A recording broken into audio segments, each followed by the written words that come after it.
Sai kitchen ब्लॉगमध्ये आपले स्वागत आहे. तर आज ना आपण हेल्दी आणि टेस्टी असे नाचणीचे लाडू बनवणार आहोत. नाचणी ही आपल्या शरीरासाठी खूप फायदेमंद असते. नाचणीमध्ये लोहाचे प्रमाण जास्त असते, त्यामुळे आपले हाडं मजबूत होतात. तसेच नाचणीमध्ये कॅल्शियम देखील जास्त प्रमाणामध्ये असते. नाचणीमध्ये अँटीऑक्सिडंट नावाचा गुणधर्म असतो, त्यामुळे आपल्या शरीराला खूप असे एनर्जी निर्माण होते, थकवा दूर होतो त्यामुळे. तर असेच आपण हेल्दी आणि टेस्टी आपल्या शरीरासाठी उपयुक्त असणारे नाचणीचे लाडू करणार आहोत. तर जास्त नाही वेळ घालवता चला पाहूयात रेसिपी. तर इथं मी सुरुवातीला नाचणीचं पीठ केलेलं आहे. ही मी नाचणी स्वच्छ धुवून घेतलेली आहे, सुकवली आहे आणि त्यानंतर याचं असं पीठ केलेलं आहे. तर हे पीठ जे आहे ते मी तर 3 वाटी जे आहे पीठ घेतलेलं आहे. या वाटीच्या अंदाजाने मी पीठ मोजून घेतलं.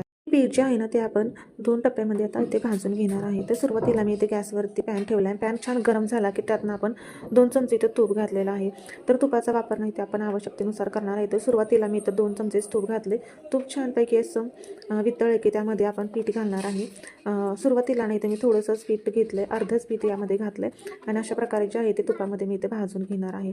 जर आपल्याला पीठ कोरडं वाटलं की ते पुन्हा एकदा आपण इथे तुपाचा वापर करणार आहे आणि यामध्ये आपलं पीठ जे आहे ते भाजून घेणार आहे.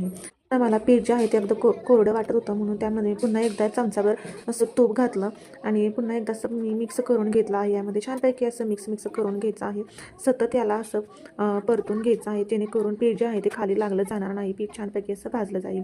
यामध्ये आपल्याला आवश्यकतेनुसार तुपाचा वापर करायचा आहे. तुम्ही पाहू शकता तर अशा प्रकारे जे आहे ते आपलं पीठ जे आहे ते भाजलं गेलं आहे. याच्यातील गुठळ्या जे आहे ते पूर्णपणे कमी झालेलं आहे आणि आपलं पीठ जे आहे ते असं रवाळ पद्धतीने भाजलं गेलं. यावरून आपण ओळखू शकतो आपलं नाचणीचं पीठ आहे ते अशा प्रकारे छानपैकी भाजलं गेलेलं आहे.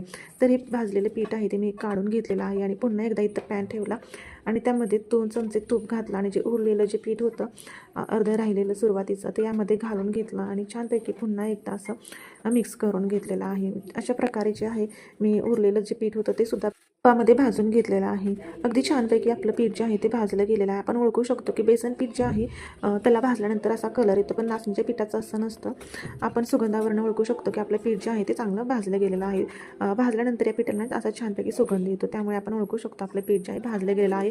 त्याच्यातील गाठीसुद्धा अशा कमी होतात, ज्या गुठळ्या होतात पिठाच्या ते निरावळ पद्धतीने पिठाला असं टेक्स्चर येतं. त्यावरून आपण ओळखू शकतो आपलं नाचणीचं पीठ आहे ते चांगलं भाजलं गेलं. इथं मी पिठी साखरेचा वापर करणार आहे लाडू करण्यासाठी. तर 3 वाटी पीठ होतं, त्यासाठी मी तर 2 वाटी साखर मिक्सरला अशी बारीक करून घेतलेली आहे आणि ड्रायफ्रूटचे कापसुद्धा इथे मी वापरणार आहे.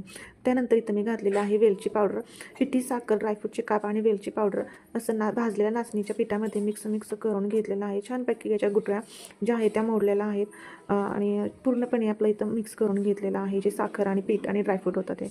नंतर पुन्हा एकदा मी इथं तूप गरम करून घेतलेलं आहे आणि गरम तूप यामध्ये मी घालून घेतलं आणि पुन्हा एकदा असं मिक्स करून घेतलेलं आहे.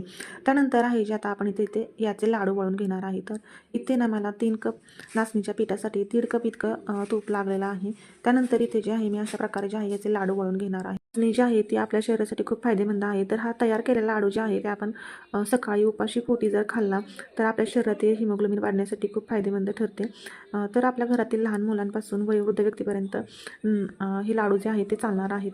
तर मी तर तयार केलेले आहेत लाडू. तर कसे झाले ते सुद्धा तुम्ही कमेंटमध्ये नक्की सांगा. आणि हो, इथपर्यंत तुम्ही जर हा व्हिडिओ पाहत असाल आणि तुम्हाला व्हिडिओ आवडला असेल तर व्हिडिओला लाईक आणि चॅनलला नक्की सबस्क्राईब करा. इथे अशा प्रकारे जे आहे ते मी पूर्णपणे लाडू जे आहे ते वळून घेतलेले आहेत. लाडूंना जे आहे ते अगदी रवा टेक्स्चर आलेलं किती छान असं झालं तुम्ही पाहू शकता. पूर्णपणे तुपामध्ये आपण ही रेसिपी केलेली आहे आणि तसेच नाचणीसुद्धा आपल्या शरीरासाठी खूप फायदेमंद आहे. त्यामुळे तुम्ही सुद्धा हे लाडू नक्की ट्राय करा. आणि हो, लाडू कसे झाले आहेत ते कमेंटमध्ये नक्की सांगा. चला तर मग भेटूया नवीन एका व्हिडिओमध्ये. तोपर्यंत मस्त आणि स्वस्त राहा. बाय.